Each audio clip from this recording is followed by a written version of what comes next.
وہ جو صحیحین کی روایات ہیں ان میں وہ تفاصیل موجود نہیں، لیکن یہ کہ اصولی طور پر یہ بات ثابت ہے کہ حضور پر جادو ہوا اور جادو کا کچھ اثر بھی آپ پر ظاہر ہوا، اور اس کے اظہارے کے لیے یہ صورتیں نازل کی گئی۔ اس پہلو سے بھی یہ ثابت ہو جاتا ہے اس لیے کہ جادو کا جو قصہ ہے نبی اکرم صلی اللہ علیہ وسلم پر، وہ میں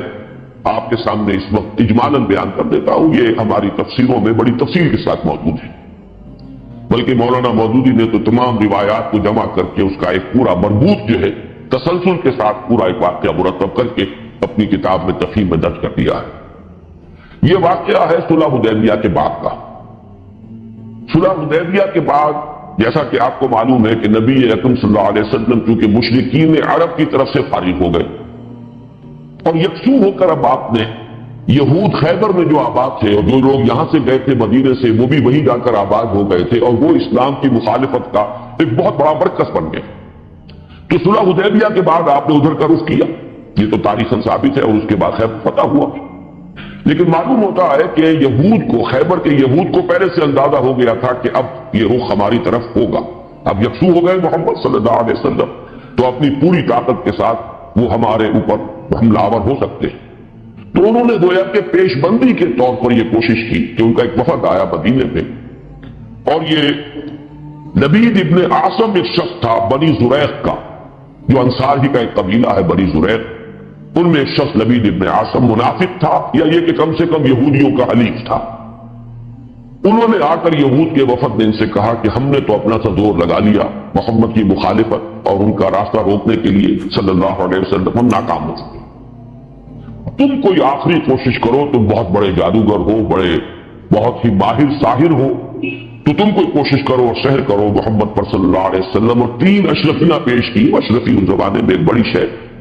کہ یہ ہدیہ بھی حاضر ہے، اب تم کوئی زور لگاؤ۔ اس نے پھر خدمات حاصل کی ایک یہودی لڑکے کی جو حضور کے ہاں اس وقت بطور خادم کام کرتا، اس نے کہیں سے حضور کی کنگھی کے 2-3 دندانے جو ہیں وہ توڑے،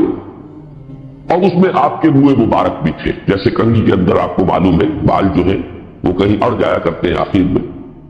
تو وہ لے کر اس کے پاس گیا، اس پر اس نے جادو کیا۔ اس کا میں بعد میں عرض کروں گا کہ یہ جادو کا یہ معاملہ جو ہے اس حوالے سے کہ یہ کیا ضرورت ہے کہ بال ہو اور اس کے حوالے سے جادو کیا جائے، اس کی بھی آج کے اعتبار سے بعض حضرات شاید سمجھتے ہو کہ یہ بالکل بے تکی باتیں ہیں، لیکن اب جہاں تک سائنس پہنچ چکی ہے ان تمام باتوں کی توجیہ اب بالکل سمجھ میں آنے والی، اس لیے کہ یہ کسی شخص کا اس کے جسم کا ایک حصہ، بال بھی انسان کے جسم میں سے اگے ہیں، اس میں بھی جو سیلز ہیں ان میں جینز ہیں، اور ہر شخص کے کچھ جینز ہیں جس کے حوالے سے اس کی شخصیت کا تشخص ہے، اس کی انفرادیت ہے، وہ جینز کے حوالے سے ان کے واسطے سے اس شخص کے ساتھ ربط قائم کرنا، جو بھی قوتیں ہیں یا وہ جنات کے ذریعے سے، ارواح خبیثہ جنہیں ہم کہیں گے ان کے ذریعے سے، یا کوئی اور شکلیں ہو سکتی ہیں، ریڈیشن مختلف قسم کے، آج تو سائنس جو ہے جہاں تک پہنچ چکی ہے وہ ریڈیشنز کی کتنی قسمیں ہیں اور کہاں سے وہ ریڈیشنز پہنچتی ہیں اور کیسے اثر انداز ہوتی ہیں، یہاں تک کہ بالکل ابتدائی دور جو ہے عہد اول جسے بگ بینگ کہا جاتا ہے آج کل، اس وقت کی ریڈیشنز بھی آج تک آپ خوراک کے اندر جو ہے وہ تلاش کرتے ہیں، وہ مل جاتی اس پہلو سے، ان چیزوں کے ذریعے سے۔ لیکن یہ کہ شخص معین تک اس بات کو پہنچانے کے لیے غالباً اس کے وجود کا کوئی حصہ، اور ظاہر بات ہے کہ ہر شخص کے بعد اس کے وجود کا ایک جز ہے، اسی میں سے وہ برآمد ہوئی، بہرحال اس پر وہ جادو کیا گیا، اور وہ کوئی تانک یا کوئی شے تھی جس میں گرہیں لگائی گئی، 11 گرہیں اس میں تھی، پتلا سا بنایا گیا اور پتلے میں پھر وہ سوئیاں چموئی گئی، اور پھر ایک کنویں میں زروان یا زو اروان یا زی اروان اس کنویں کا نام تھا، وہاں جا کر کسی پتھر کے نیچے، اس کے تہ میں پتھر کے نیچے وہ دبا دیا گیا، اس کے اثرات حضور پر ظاہر۔ یہ ہے وہ کہ واقعہ، اور اس کے بعد اس میں فرق تفصیل سے کہ کتنا عرصہ ہوا، کیا کیا اثرات ظاہر ہوئے۔ ایک بات جو ہے تیقن کے ساتھ ثابت ہے کہ حضور کی کچھ کیفیت ایسی ہو گئی تھی جیسے جسم کچھ جکڑا سا گیا ہو، بند سا گیا، ایک نشاط کی کیفیت ہوتی ہے، طبیعت کھلی ہوئی، اور ایک جیسے کہ طبیعت کے اندر کچھ بندش سی ہے، اور کچھ ایسی کیفیت کہ کوئی کام آپ نے نہیں کیا ہوتا تھا لیکن آپ نے سمجھ لیا کہ میں یہ کام کر چکا ہوں، اس طرح کا کچھ نسیان کی کیفیت بھی آپ پر کچھ عرصے کے لیے طاری رہی۔ اس حیثیت میں، اس حالت میں آپ نے کسی سے تذکرہ تو نہیں کیا اور نہ ہی اس کا کوئی چرچا ہوا، لیکن آپ جیسے کوئی اندر ہی اندر سے گھلتے سے جا رہے تھے اس جادو کے زیر اثر۔ اس کے بعد ایک رات ایسا ہوا، اب یہ حضور نے خواب میں دیکھا، یا جسے مابین النوم والیقظہ کہا جائے گا، خواب اور بیداری کی درمیانی کیفیت، نیند اور بیداری کے درمیان کا معاملہ۔ اس میں آپ نے یہ دیکھا کہ دو انسان آئے، دو فرشتے انسانی شکل میں، ایک آپ کے سرانے بیٹھ گیا، ایک پائیں پہ بیٹھ گیا، اور ان کا مکالمہ ہوا۔ مکالمے کے ذریعے سے گویا کہ اللہ تعالیٰ نے حضور پر یہ ساری حقیقت بیان کر دی۔ انہیں کیا ہوا ہے، یہ بیمار ہیں، بیماری کیا ہے،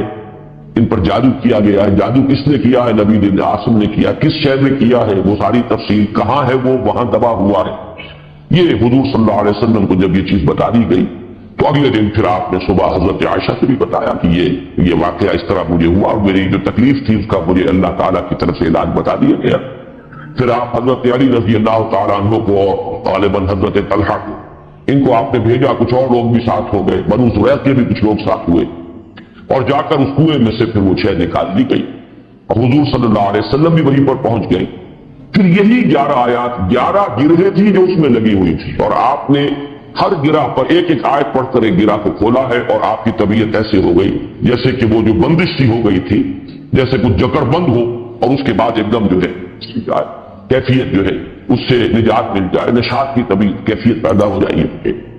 یہ واقعہ ہے کہ جو حضرت عائشہ رضی اللہ تعالی عنہا سے، حضرت زید بن ارقم سے رضی اللہ تعالی عنہ، حضرت عبداللہ ابن عباس سے رضی اللہ تعالی عنہما، اجمال کے ساتھ، استثار کے ساتھ، تو صحیح بخاری، صحیح مسلم اور مسند احمد اور تمام کتابیں جو ہے ان کے اندر یہ واقعہ موجود۔ البتہ یہ کہ صحیحین میں جو روایت ہے وہ بہت اجمالی ہے، جبکہ یہ تفاصیل جو ہے زیادہ، اور جنہیں زیادہ ان تفاصیل کی سے شوق ہو اور کوئی دلچسپی ہو تو وہ مولانا مودودی صاحب کی تفہیم میں دیکھ لیں، اس میں یہ کہ زیادہ تفاصیل ہے، لیکن یہ تفاصیل صحیحین کی روایت میں نہیں، اس میں اصولاً بات ثابت ہے کہ حضور پر سحر ہوا اور سحر کے یہ اثرات ہوئے، اور اس کے بعد اس طریقے سے وہ سحر جو ہے اس کے اثرات ظاہر کیے۔ ایک تواتر کے ساتھ جو ہمیں روایت ملتی ہے کہ یہ حضور صلی اللہ علیہ وسلم پر جب سحر ہوا ہے اس وقت یہ صورت نازل ہوئی، اور حضرت جبرائیل علیہ السلام نے یہ تلقین فرمائی کہ ان آیات کے ذریعے سے آپ اس سحر کے اثر کو ظاہر کریں، چونکہ ان میں ایک آیت موجود بھی ہے وَمِن شَرِّ النَّفَّاثَاتِ فِي الْعُقَدِ، تو اس کے حوالے سے اس میں ایک رب بھی قائم ہوتا ہے، وَمِن شَرِّ النَّفَّاثَاتِ فِي الْعُقَدِ، اور پھونک مارنے والیوں کی شر سے کہ جو گرہوں پر، عقدوں پر پھونک مارتی ہیں۔ یہ ہے وہ جادو اور ٹونے کا معاملہ، جادو، ٹونا، ٹوٹکا۔ اس میں نفاثات کیوں آیا؟ جادوگر تو مرد بھی ہوتے ہیں، عورتیں بھی ہوتی ہیں، اس کے بارے میں مختلف تعبیرات کی گئی ہیں، کیونکہ ان کے نفوس کی یہ شرارت ہے، لہذا نفس کی طرف نسبت دیتے ہوئے اسے مؤنث بنایا گیا، یا کیونکہ ان کی جماعتیں ہیں، ان کے گروہ ہیں، لہذا ایک جماعت کے لیے لفظ مؤنث کہا جاتا ہے عربی زبان میں، تو شاید اس کے اعتبار سے نفاثات کہا گیا۔ ایک رائے یہ بھی ہے کہ عاصم ابن لبید کی بہنیں اور بیٹیاں خاص طور پر ماہر تھیں، اور جو جادو اس نے کیا حضور صلی اللہ علیہ وسلم پر اس میں وہ بھی شامل تھی، اس لیے شاید یہ نفاثات کا لفظ آیا ہے۔ بہرحال اس پر ہمارے تمام مفسرین کا اجماع ہے کہ اس سے مراد ہے جادو کے لیے، ٹونے کے لیے، ٹوٹکے کے لیے کچھ پھونک پھونک کر گرہوں پر پھونکے مارنا اور گرہ لگانا۔ عقد یہ جمع ہے عقدے کی، عقدہ کہتے ہیں گرہ، تو عقدہ جمع اس کی عقد، گرہوں پر پھونکے مارنے والیوں کے شر سے رب الفلق کی پناہ میں آتا ہوں۔ یہ معاملہ جو ہے میں چاہتا ہوں کہ ذرا ایک تو اس کی لغوی بحث سمجھ لیجئے، نفس کسے کہتے ہیں۔ اب یہاں بھی آپ دیکھیں گے نفس اور نفس قریب ہے، یہ نفس تھا جب آئے گا تو وہ سین نہیں ہے، ویسے تو لفظ نفس بھی اس کے قریب ہے، نفس تنفس، سانس لینا، سانس میں بھی یہ ہوا جو ہے اندر جاتی ہے باہر آتی ہے، لیکن نفس کے معنی پھونک مارنا۔ نفس اس کو کہتے ہیں پھونک کو جس کے ساتھ کوئی تھوک وغیرہ شامل نہ ہو۔ نفس وہ ہے جو زور کے ساتھ پھونکا جائے، پھونک ماری جائے تو کچھ نہ کچھ لعاب جو ہے اس کے ساتھ شامل ہو جاتا ہے۔ تفل کہتے ہیں باضابطہ پھونکنے، تو نفس جو ہے یہ نون، فا اور سا، یہ نفس جو ہے نفخ اور تفل کے مابین کی شے، جب زور کے ساتھ پھونک ماری جاتی ہے تو کچھ نہ کچھ لعاب جو ہے اس کے ساتھ شامل ہو جاتا ہے، یہ ہے نفس، پھونکے مارنا شدت کے ساتھ، زور کے ساتھ۔ اور اس میں بھی میں یہ سمجھتا ہوں کہ وہی کہ جو بھی انہوں نے جو کچھ پڑھا ہے ان کلمات کے اندر جو بھی خرابی ہے، اس کے ساتھ ساتھ وہ جنہوں نے ریاضتیں کی ہوئی ہیں، مشقیں کی ہوئی ہیں، ان کی اپنی انرجی کا جو ایک حصہ ہے وہ اس پھونک کے اندر شامل ہو کر وہ اس جادو کا ذریعہ اور سبب بنتا ہے۔ جادو برحق ہے، کلمات کی تاثیر ثابت ہے۔ ہر کلمہ خیر ہو، کلمہ شر ہو، اس کی کوئی تاثیر ہے، اس کے کوئی نتائج، اور اس کے نتائج نکلتے ہیں۔ جیسے کہ جسمانی کسی کو زخم لگایا جائے، جیسے حضور صلی اللہ علیہ وسلم کو بھی زخم لگا ہے، اس غزوہ احد میں خون کا فوارہ چھوٹا، زیادہ خون بہ گیا تو بشی بھی تاریخ، سب کچھ ہوا، دندان مبارک شہید۔ جیسے جسم اطہر پر یہ اثرات جو ہیں خارجی حملوں اور خارجی جو زخم لگے ہیں ان کے ظاہر ہوئے، اسی طرح یہ معنوی قسم کا جو حملہ تھا اس کا بھی نبی اکرم صلی اللہ علیہ وسلم پر اثر ہوا ہے۔ یہ صحیحین کی روایات سے ثابت ہے، اور میں یہ سمجھتا ہوں کہ اس سے انکار کرنا در حقیقت یہ اس دور کے بڑے فتنوں میں سے ایک فتنہ، جو چیز اس طریقے سے ثابت ہو جائے اور اس میں کہ عقلی اعتبار سے خود قرآن سے ثابت ہے۔ اس لیے کہ حضرت موسیٰ علیہ السلام پر بھی جادوگروں کے جادو کا قرآن میں ثابت، جب مقابلہ ہوا ہے اور حضرت موسیٰ علیہ السلام کا معجزہ بھی یہی تھا نا کہ عصا ڈالتے تھے ندی میں، وہ اسلحہ بن جاتا، حیۃ تسعیٰ، سانپ ہے ہلنے والا چل رہا ہے، اور وہی کچھ انہوں نے کر کے دکھا دیا عارضی طور پر۔ جادوگر آئے، انہوں نے اپنی چھڑیاں اور اپنی رسیاں پھینکی اور وہ بھی نظر آئے، سب کو نظر آئے کہ جیسے سانپ ہے چل رہے، جیسے سب کو نظر آئی حضرت موسیٰ کو بھی نظر آئی۔ جیسے نظر بندی آپ کہتے ہیں، نظر بندی سب کی ہوئی تو حضرت موسیٰ کی بھی ہو گئی۔ عصمت انبیاء سے یہ کوئی شے بعید نہیں ہے، معلوم ہوا کہ قرآن سے ثبوت مل رہا۔ اور جیسے حضرت موسیٰ علیہ السلام کے بارے میں تو یہاں تک ہے فَأَوْجَسَ فِي نَفْسِهِ خِيفَةً مُوسَىٰ، کہ خوف پیدا ہوا اندر،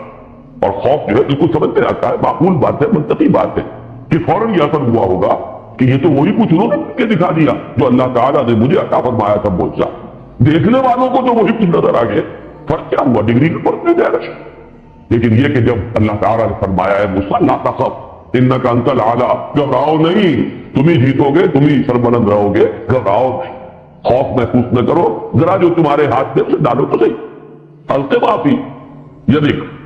القِ عصاک،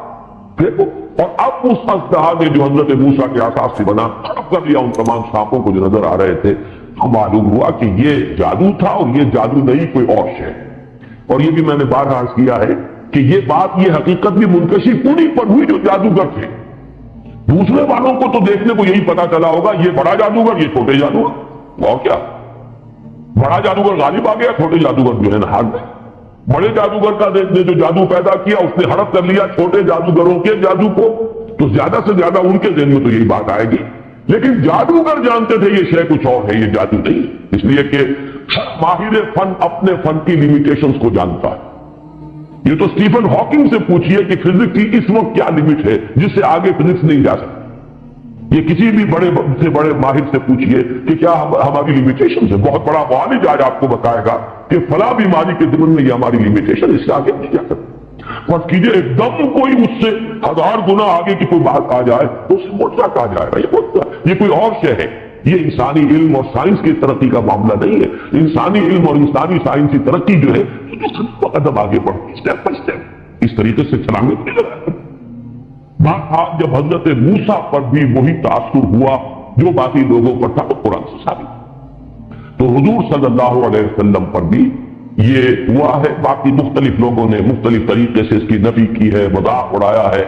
اس پر یہ کہہ دیا کہ اس سے تو پھر نبی کی عصمت جو ہے وہ ختم ہو گئی۔ لوگ جو کہتے تھے کہ یہ جادوگر ہے، گویا کہ ان روایات اور ان احادیث کو ہم قبول کر لیں تو جادو کا اثر ہو جانا ثابت ہو گیا، حالانکہ اس میں بھی بڑا فرق ہے۔ وہ کہتے تھے جادوگر جسمانی میں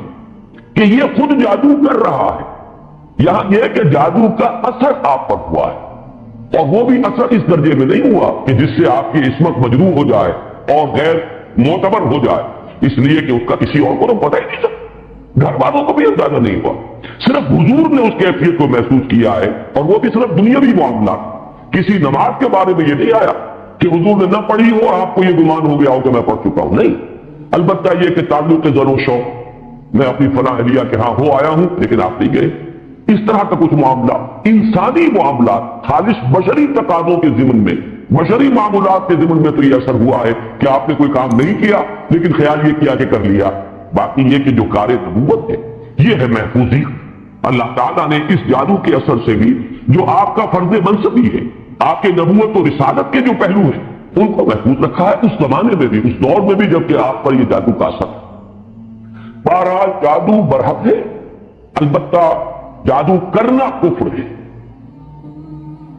زہر میں تاثیر ہے، کسی کو زہر کھلانا یہ بہرحال جرم ہے، یہ قتل عمد ہے. زہر سے بات اس کی تو سزا ہو جائے. اس اعتبار سے نوٹ کر لیجئے وَمِن شَرِّ النَّفَّاثَاتِ فِي الْعُقَدِ، اور یہ بھی گویا کہ ایک شکل ہوئی من شر ما خلق. حضور صلی اللہ علیہ وسلم کو تلقین فرماتے تھے اور خود آپ کا بھی ایک معمول تھا، اور یہ روایت بھی ثابت ہے بخاری سے اور مسلم سے کہ رات کے وقت آپ کا یہ معمول تھا کہ یہ دونوں صورتیں آپ پڑھتے تھے، اپنے ہاتھوں پر پھونکتے تھے اور پھر اپنا ہاتھ، اپنا دست مبارک اپنے پورے جسم پر جہاں جہاں تک بھی ہاتھ پہنچ سکتے تھے آپ پھینک دیتے تھے. یہ رات کو سوتے ہوئے آپ کا معمول تھا.